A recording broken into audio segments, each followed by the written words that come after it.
Bid Bazar కొద్దిగా open చేయించాలి.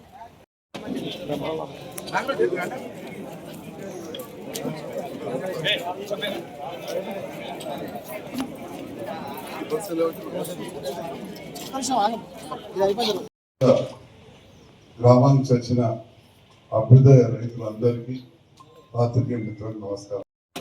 కొంచెం వెడల్పు జరగండి సార్, కొంచెం వెడల్పు జరగండి ప్లీజ్, కొంచెం వెడల్పు జరగండి సార్. ఇక్కడ ఒక్క నిమిషం సబ్సిడీలో ఇవ్వడం జరుగుతుంది. ఏది కావాలన్నా కానీ మనకు రైతులు అప్లికేషన్ ఇస్తే డ్రిప్ కావాలన్నా, కూరగాయ విత్తనాలైనా, మల్చింగ్ మీద సబ్సిడీ, పామాయిల్ తోటలు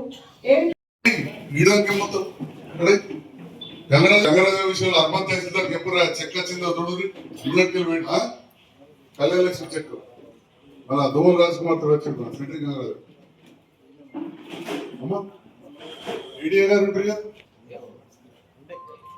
ఏడీఏ గారు పన్నాల దినేష్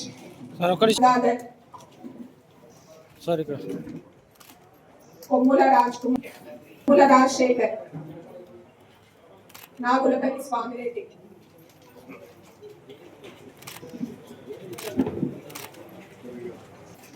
గూడ తిరుపతి రెడ్డి సార్. ఇక్కడ ఒకసారి సార్, ఒక నిమిషం.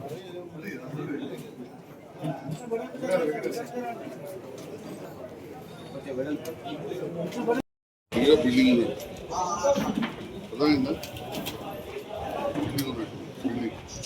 ఏదో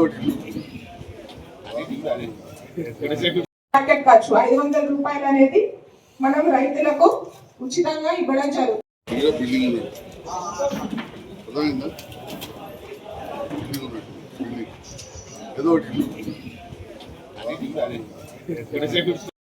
ఈ కార్యక్రమాన్ని ఉద్దేశించి రైతు శ్రేయోభిలాషి మరియు నాయకులు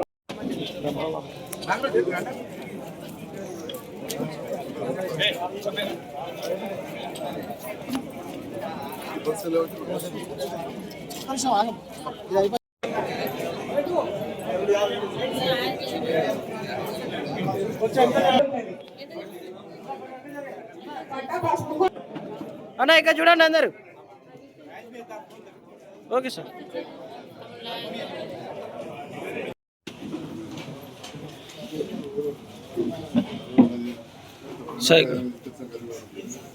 సార్ ఇక్కడ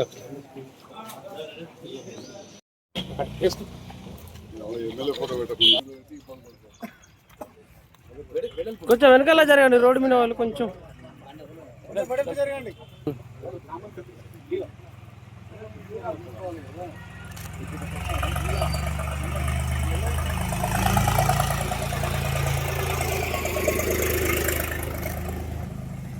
ఓకే సార్.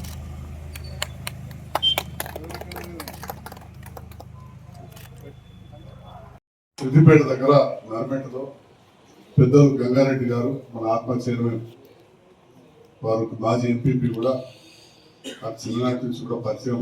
ఇక్కడ మా నాన్నగారు రత్నాకర్ గారు కూడా వారి అభ్యుదయ రైతు కాబట్టి ఆత్మ చైర్మన్ చేయడం జరిగింది. ఎందుకంటే వారికి చాలా మంది రైతు కుటుంబాలతో కూడా పరిచయాలు ఎక్కువ, సీనియర్ నాయకులు. కానీ మొన్న నర్మేటకు పోయి వచ్చింది. ఇవాళ అక్కడ రిఫైనరీ అదంతా కూడా స్టార్ట్ అయింది. ఇంతకుముందు చెప్పినట్టు ఇక పామాయిల్ గురించి మీ అందరికీ తెలుసు. ఇదే విషయంలో ఒక సంవత్సరం, 2 సంవత్సరాల క్రితం లోయా ఎడిబుల్ ఆయిల్స్ ఏదైతే వెంకటరెడ్డి చెప్పిండో, మన యశ్వంతరావు పడక ఆల్రెడీ జాబ్ కూడా పెట్టుకున్నారు. కానీ 10,000 ఎకరాల అయితే ఫ్యాక్టరీ చాలు చేస్తా ఉంటారు. 5,000 ఎకరాల పైన అయితే మీటింగ్ పెట్టిన నాడు కొంతమంది డైలీ చెప్పదలుచుకోలే, దీనికి మద్దతు ధర లేదు. ఆనాడు మద్దతు ధర కాదు కదా, మార్కెట్ల ధర పట్టాలు 15,000 రూపాయలకు కనుగొని మార్గ ద్రవ్యం మనం మలేషియా కడుతున్నాం 1,00,000 కోట్లు. దానివల్ల మన రూపాయి విలువ పడిపోతున్నది. గ్యాస్, డీజిల్, పెట్రోల్ అయితే ఎట్లయినా లేవు, యూరియా లేదు, వేరే దేశంకి తెచ్చుకోవాలి. అది మన దగ్గర తీద్దామనే లేదు. కానీ ఈ నూనె మన దగ్గర వెళ్తుంది. దయచేసి అర్థం చేసుకోవాలి. సో ఎవరైతే పామాయిల్ పండిస్తారో వారు దేశానికి కూడా లాభం చేశారు. ఈ భారత మాతకు లాభం చేశాడు. అట్లా దేశం ధర్మం ముచ్చటమైతే కాదు, దేశానికి మనమితో కూడా ఆలోచన చేయాలి. ప్రభుత్వం మనమితో కాదు, ప్రభుత్వానికి మనమిస్తాం. ఇచ్చినప్పుడు ఆ ప్రభుత్వం మళ్ళీ మనకి ఇస్తుంది. మనం ఇస్తేనే 4 పైసలు మిగులుతూనే రేపటి నాటికి ఒక మక్క పరిస్థితి ఏమో తెలుసు కదా. ఖచ్చితంగా చెప్తా ఉన్నా, ఏం డ్రామాలు ర్యాలీలు చేసిన అవసరం లేదు, ర్యాలీలు అవసరం లేదు.